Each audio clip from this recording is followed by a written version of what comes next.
Olá, mamãe! Seja muito bem-vinda a mais um episódio do Comer e Aprender, um podcast em que a gente conversa bastante sobre a alimentação da criança, como ajudar a criança a se alimentar melhor e vencer a dificuldade alimentar, a seletividade alimentar, e como construir uma rotina alimentar e uma alimentação nutritiva que funcione para a criança e para a família também. E hoje, no nosso terceiro episódio dessa série, nós vamos conversar sobre um tema que se relaciona um pouco com o que eu trouxe num episódio passado, mas que eu quis trazer até uma visão mais ampla, mais aprofundada e também para, principalmente, não só os pais, mas para profissionais que trabalham com crianças com dificuldades alimentares, para professores, médicos, psicólogos, enfim, até mesmo babás e familiares dessa criança. Porque eu acredito muito que quando a gente começa a entender os motivos que estão por trás das dificuldades alimentares, a gente consegue nos colocar no lugar da criança e, de fato, começar a mudar esse cenário. Enquanto a gente está naquela posição, só julgando, só rotulando essa criança, rotulando esses pais, a gente acaba perdendo muito com isso. Então hoje, no nosso terceiro episódio, eu vim trazer para vocês, eu vim explicar para vocês por que algumas crianças, elas comem sempre os mesmos alimentos. E o que isso se relaciona com dificuldades alimentares? Isso é comum? Não é? Enfim, então nós vamos conversar bastante sobre isso nesse episódio. Se você ainda não me conhece, eu sou Isabela Caseiro, sou nutricionista infantil que trabalha com crianças com dificuldades alimentares, que estão buscando melhorar a alimentação ou que estão começando uma fase de introdução alimentar e que já querem, né, que essa família quer que essa criança coma bem, já comece da forma mais recomendada para evitar que essa criança venha a ter dificuldades alimentares relacionadas a maus hábitos alimentares e a qualquer outra dificuldade alimentar que possa existir no caminho. Pois bem, então, hoje, trazendo um pouco aqui, contextualizando para vocês essa história, né, de peraí, por que algumas crianças comem sempre os mesmos alimentos? E aqui eu quero trazer para vocês, primeiro, para que vocês imaginem o que seria isso. Então, se você conhece uma criança, ou se seu filho é assim, aquela criança que come sempre os mesmos alimentos, ela tem um padrão mais restritivo alimentar. Então, por exemplo, às vezes essa criança até come verduras, legumes, come alguns grupos dentro dessas verduras e legumes, mas ela só aceita biscoito de uma determinada marca, de um determinado formato, ela só come a batata frita de uma determinada marca específica, ou ela só gosta de comer os alimentos se eles estiverem mais quentes, mais crocantes. Se ficar um pouquinho mole, ela já começa a recusar e a falar que não gosta, enfim. E aquela criança com uma alimentação que pode até muitas vezes ser variada, que eu recebo aqui no consultório histórias assim também. Que às vezes existe um consumo de fruta, existe um consumo de verduras e legumes, só que esse consumo é muito restrito, são só alguns alimentos. Não é aquele consumo que a gente, tanto como pais, como cuidadores e como profissionais, a gente enxerga que é um consumo adequado. Então, aquela criança que sempre come as mesmas coisas, mesmo que existam verduras e legumes. Esse padrão, ele é muito frequente em crianças com dificuldades alimentares, com seletividade alimentar. E esses padrões alimentares, eles são vistos como padrões restritivos. E o que seria isso? Esses padrões restritivos na alimentação da criança são aquelas crianças que elas aceitam poucos alimentos, como eu bem descrevi. Então, é aquela criança que ela só come de uma marca específica, num formato específico, numa temperatura específica. Se mudar um pouquinho daquilo ali, ela já tende a recusar. Além disso, sempre repete o mesmo alimento. Então, eu vou dar um exemplo do bolo. Ah, só gosta de bolo de cenoura com calda de chocolate. Se for outro bolo, não come. Ou só come a batata frita daquela marca específica e tem que ser só aquela marca. E aquela criança que muitas vezes come aquele mesmo alimento todos os dias e algumas não se incomodam, elas comem aquele mesmo alimento sempre e outras já comem até enjoar. Mas esse padrão de todos os dias comer o mesmo alimento, ele existe, ele acontece frequentemente. Além disso, como eu trouxe, preferências por marcas específicas ou até mesmo formatos e temperaturas. E aqui eu gosto de abrir um parênteses porque aqui no consultório eu tenho várias histórias nesse aspecto, nesse sentido para contar.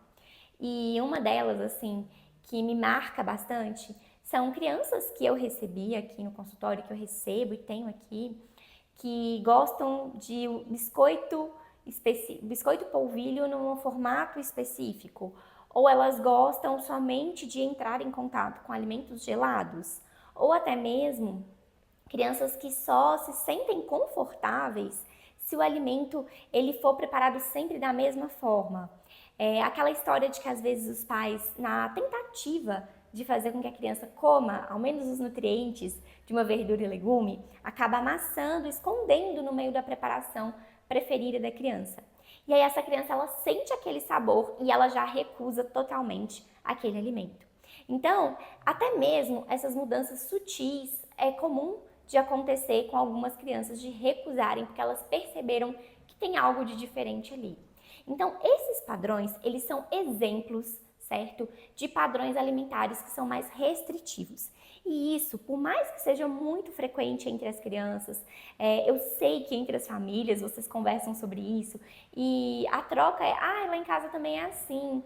Embora seja muito frequente, principalmente nos dias de hoje, isso não é normal. Por que não é normal? Porque é esperado que, de fato, a gente aprenda a comer, mas que essa atividade ela seja prazerosa, que a gente tenha curiosidade de experimentar. Até mesmo a criança, ela é naturalmente curiosa. E por ela ser naturalmente curiosa, o esperado é que ela queira buscar, ela queira conhecer. Se a gente for pensar, dando exemplo aqui de um bebê na introdução alimentar, se ele tem contato com o alimento frequentemente, é natural que ele tenha curiosidade de conhecer o que é aquele alimento, de saber a textura, e por isso ele leva à boca, explora, porque ele quer conhecer aquilo ali. O ser humano é naturalmente curioso e os bebês, crianças, ainda mais. Então, se essa criança ela tem essa restrição, significa que algo pode estar estranho, algo de errado pode estar acontecendo. E aqui eu falo com muito amor e carinho, não é para trazer peso para vocês, de ai meu Deus, meu filho tem um problema.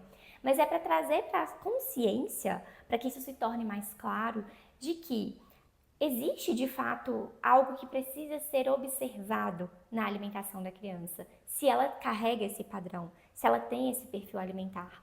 Por quê?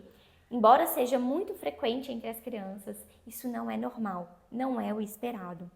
Então, eu gosto de trazer, inclusive, aqui uma reflexão para vocês nesse sentido, que eu até anotei aqui no meu roteirinho, que é a criança que está escolhendo, né, que ela, na verdade, ela não tem curiosidade, ela não está escolhendo, ou ela escolhe muito pouco. Muitas vezes, não é porque ela é chata para comer, não é frescura, ou não é normal. Muitas vezes é só que ela está escolhendo daquela forma, ou comendo daquela forma, porque é aquilo que ela consegue administrar, é daquilo que ela consegue dar conta na boquinha dela, no corpo dela.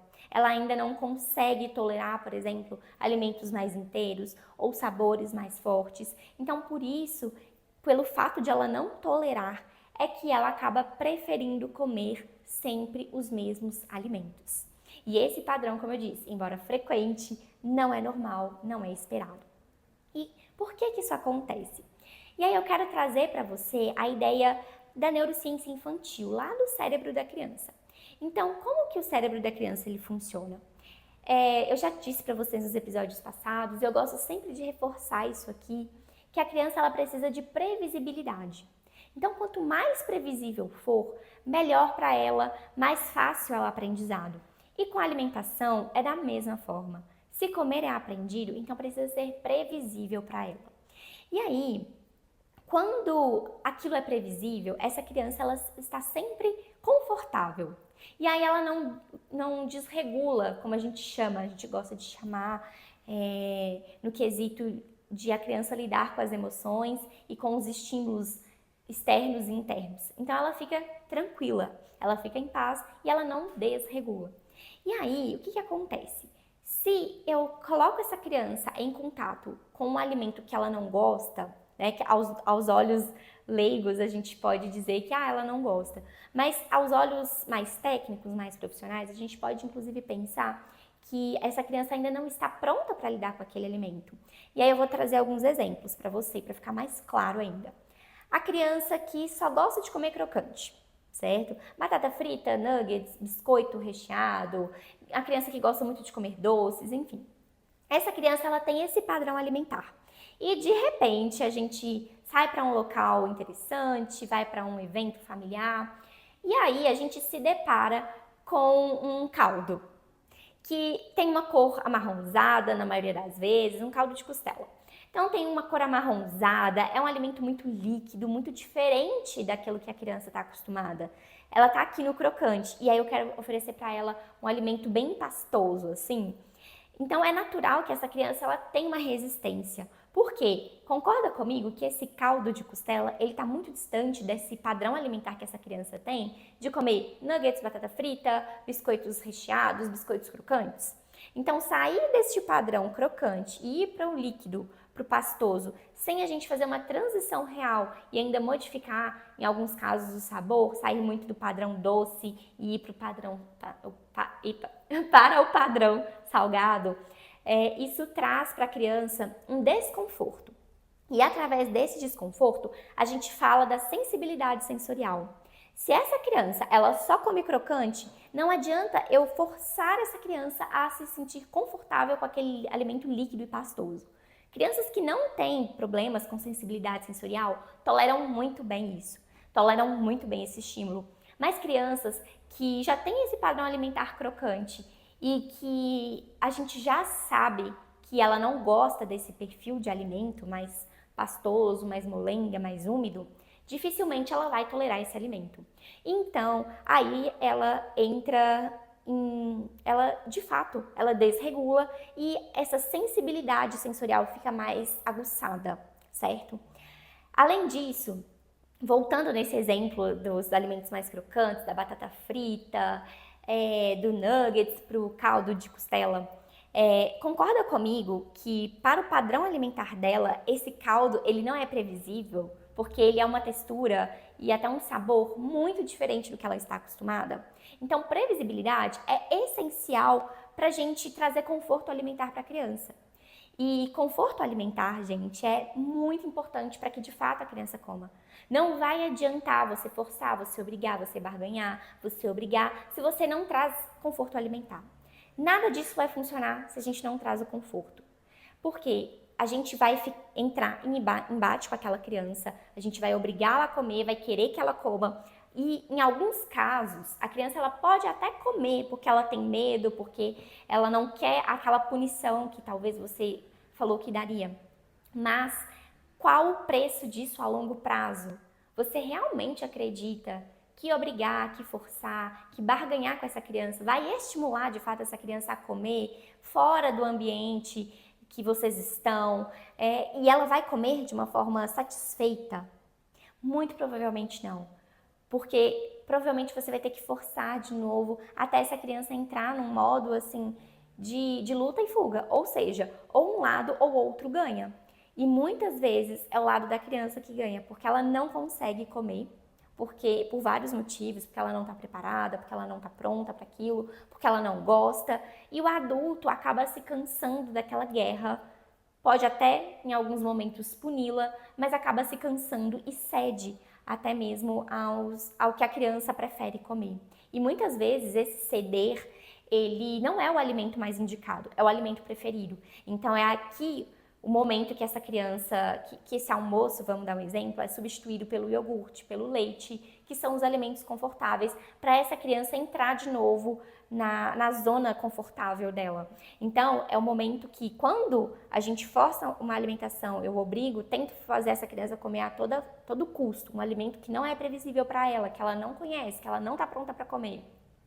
Ela entra num modo de luta e fuga, a birra acontece, a recusa acontece, os pais, os cuidadores estão cansados de tentar e não conseguirem, e aos poucos, aquela obrigação, ela passa a ser cedida, ela passa a ser negociada, e essa refeição é substituída por um outro alimento.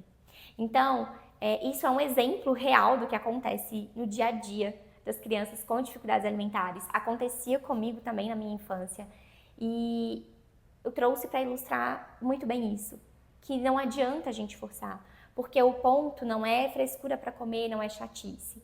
Está também envolto na previsibilidade, naquilo que traz conforto, naquilo que traz tranquilidade sensorial para essa criança. E além disso, esse exemplo todo que eu trouxe, ele também ilustra algo que é muito frequente entre as famílias, principalmente de crianças com um padrão mais seletivo, que é o controle dos pais.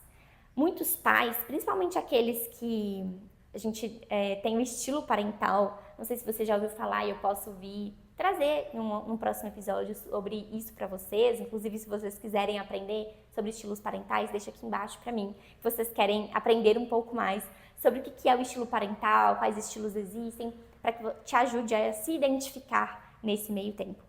Mas até mesmo aqueles pais, aquelas famílias com um estilo parental mais autoritário, eles têm uma tendência a querer controlar um pouco mais.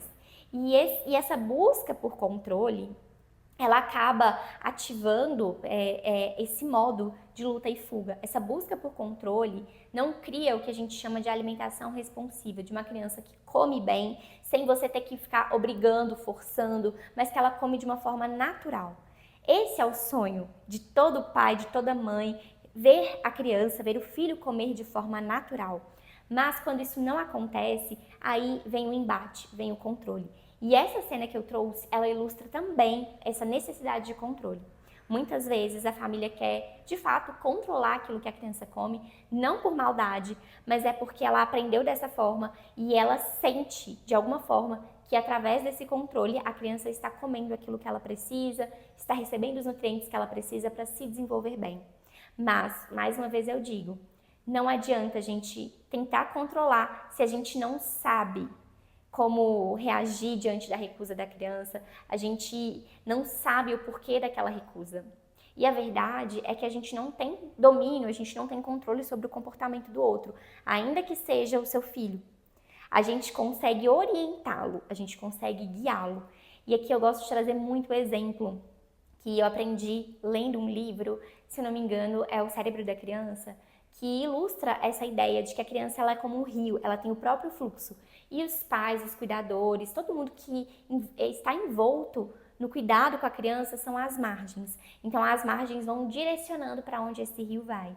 E aqui a gente já não está mais falando de controle.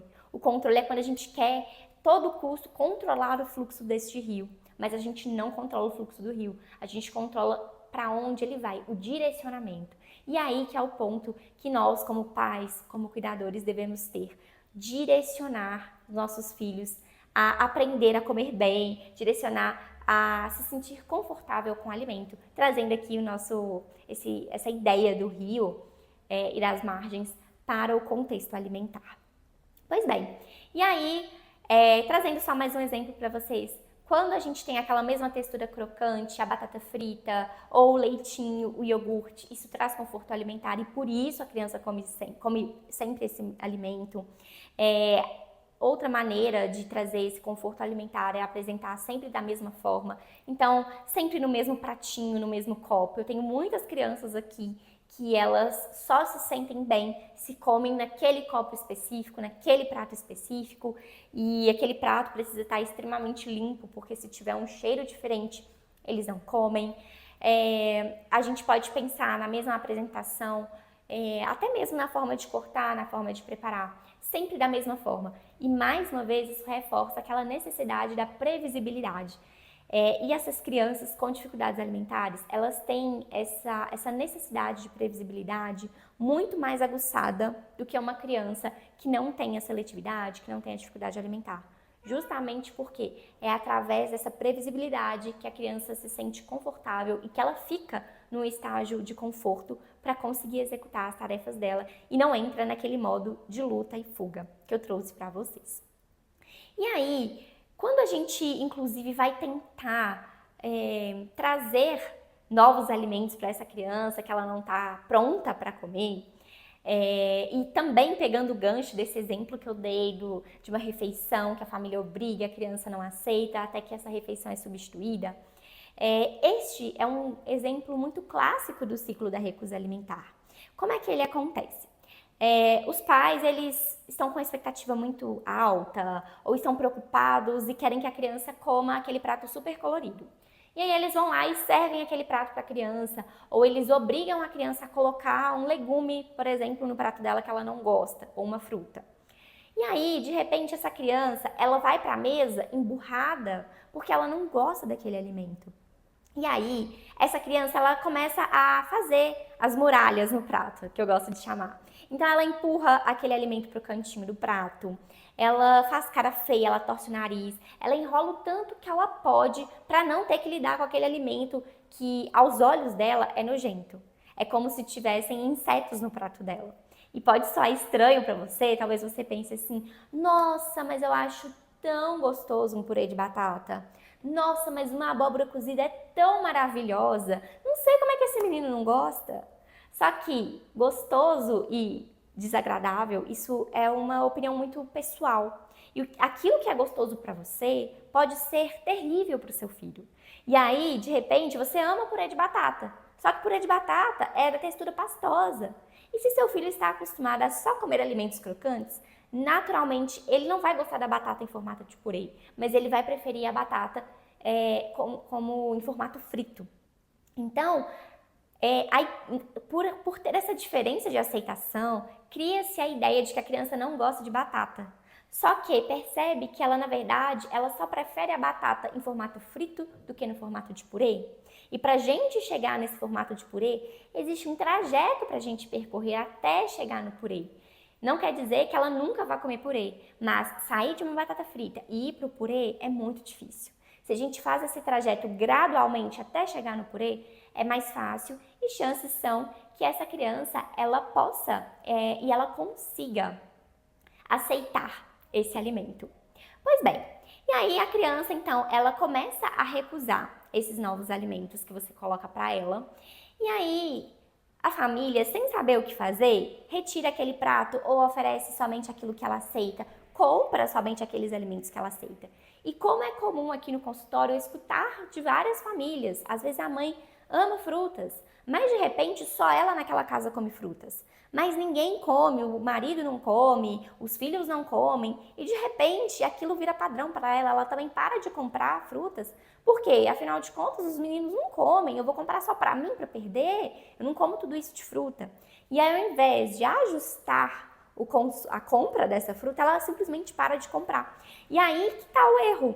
Porque a gente, ao invés de ter aquele alimento em casa, você consumir ou você apresentar para o seu filho, você deixa de tê-lo. E aí, como aquilo que não é visto não é lembrado, a criança simplesmente esquece daquele alimento e ela para de comer literalmente, por ela não ter mais contato com aquele alimento. E aí, enfim, a família acaba oferecendo só o que ela aceita e a alimentação da família é toda prejudicada, é toda impactada. E por fim, esse repertório ele cada vez vai diminuindo mais até que realmente fique bem restrito se a gente não intervir antes e a ansiedade da família aumenta. Por que que aumenta? Porque até então, no início, a família enxerga como sendo normal. Ah, não, tá tudo bem. Ah, não come mais purê de batata? Ah, não, então tá bom, só faça batata frita agora. Ah, mas parou de comer agora a maçã? Tá tudo bem. Eu compro só a uva que gosta. Nossa, mas parou de comer uva também. Ah, mas pelo menos toma o suco de uva. Então não vou comprar mais uva. Vou oferecer só o suco de uva. Então esse ciclo ele vai acontecendo até que a restrição está tamanha que é difícil de a gente conseguir recuperar em tão pouco tempo, de acordo com a ansiedade desses pais, esses alimentos que foram perdidos. Justamente porque houve a recusa, essa família até tentou algumas vezes, ou tentou uma vez, não deu certo, e ela quer tentar resolver sozinha essa questão, e acaba o quê? Deixando de oferecer.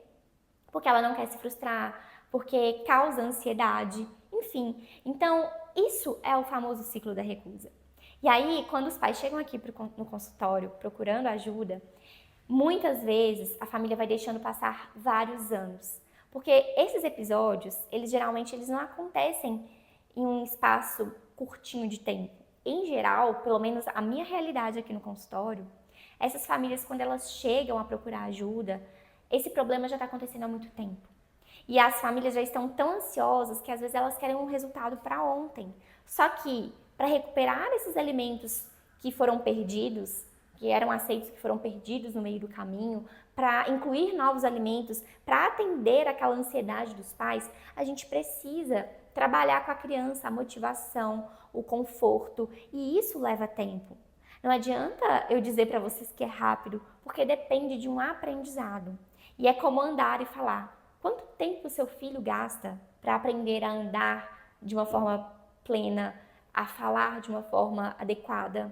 Demora algum tempo. Com comer é da mesma forma. Por isso que eu sempre digo, quanto antes procurar ajuda ao você perceber que a alimentação não está legal, melhores são os resultados e até mesmo mais depressa isso é resolvido. E a sua ansiedade como pai, como mãe, reduz consideravelmente. Porque o processo se torna mais leve e muitas vezes até mais fácil. Porque aquilo provavelmente ainda pode não ter se tornado um hábito na alimentação do seu filho. Bom, e aí, como é que então, né, já que a gente entendeu que existe o ciclo, que esse ciclo da recusa ele aconteceu, como recuperar esses alimentos? O que é preciso fazer? Eu aqui falo muito, aqui tanto com vocês em vídeos, como nas minhas redes sociais, eu acredito muito que a recuperação do consumo alimentar, ela vem de quando a gente coloca essa criança em contato com o alimento. E de uma forma terapêutica de se trabalhar isso em consultório é através da terapia alimentar. Mas isso pode ser feito em casa também, sempre sob orientação, sob supervisão de um profissional adequado, porque a família ela não vai saber qual o momento adequado de inserir, de incluir, ou como incluir esses alimentos, qual tipo de contato essa criança vai fazer com os alimentos, porque o foco não vai ser, a princípio, comer. A gente vai primeiro trabalhar interação, contato, conforto alimentar, e o comer ele vai ser consequência desse relacionamento, que eu gosto de chamar, que a criança está criando com o alimento. Então, a gente precisa expor essa criança ao contato com esses alimentos, a gente precisa trabalhar a interação dessa criança com esses alimentos, e a gente precisa, especialmente isso, gente, não adianta nada se a gente só trabalha a interação e exposição, se a gente não trabalha esse ambiente. Ou seja, se a gente não trabalha um ambiente confortável, sem pressão, que muitas vezes é o que acaba não acontecendo entre as famílias. Os pais já estão tão ansiosos para que a criança coma, que acaba acontecendo uma pressão para que ela de fato consiga comer logo, antes de pensar em trabalhar esse contato, esse conforto alimentar. Então, trazendo essa ideia do motivo, a criança, ela, sim, quando as crianças comem sempre os mesmos alimentos, isso pode ser uma causa de dificuldade alimentar, a gente precisa entender que isso precisa ser resolvido. E para se resolver, a gente precisa entender que existe uma causa, a gente precisa trabalhar em cima dessa causa e expor essa criança ao contato com o alimento de uma forma respeitosa e sem pressão. Bom, então, fechando aqui, partindo já para o final desse episódio, eu queria deixar aqui uma frase que eu anotei aqui no meu roteirinho, que a criança, ela não amplia o repertório alimentar com pressão. Ela amplia o repertório alimentar com segurança e repetição positiva. Então aqui está o processo que eu gosto de dizer para vocês. Com constância, repetição, sem pressão e exposição ao alimento. Com isso, a gente trabalha, a gente caminha para a resolução dessa dificuldade alimentar e uma melhora na alimentação. E isso, de preferência, sob supervisão profissional, como uma pessoa capacitada para ajudar o seu filho a se alimentar bem, para ajudar a ter contato com esse alimento e se sentir confortável e a executar tudo isso de uma forma que seja respeitosa para o seu pequeno. Bom, vou ficando por aqui, espero que você tenha gostado desse episódio, que tenha feito sentido para você. Aqui eu quis trazer muito da minha prática clínica também, muito dos meus estudos, muito do que eu trabalho aqui e até mesmo do que eu vivi quando criança, para trazer de fato esse conhecimento para vocês. Que você não se sinta só nesse meio de crianças que não se alimentam bem. Muitas vezes a gente pensa que é só com os nossos filhos, que é só com a gente que isso acontece. Mas isso é cada vez mais comum, mais frequente entre as crianças. E é urgente a necessidade de agir, de tomar uma providência, de atuar de uma forma a reverter esse quadro e a construir de fato um relacionamento dessa criança muito positivo com o alimento. É isso que eu acredito, é isso que eu prego aqui para vocês. através do meu trabalho, através das minhas redes sociais.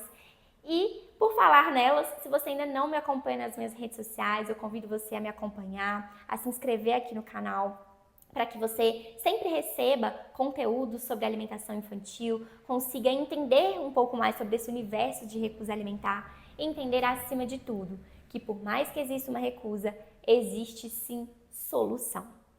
Muito obrigada pela sua presença, eu vejo vocês num próximo episódio. Até a próxima, tchau, tchau!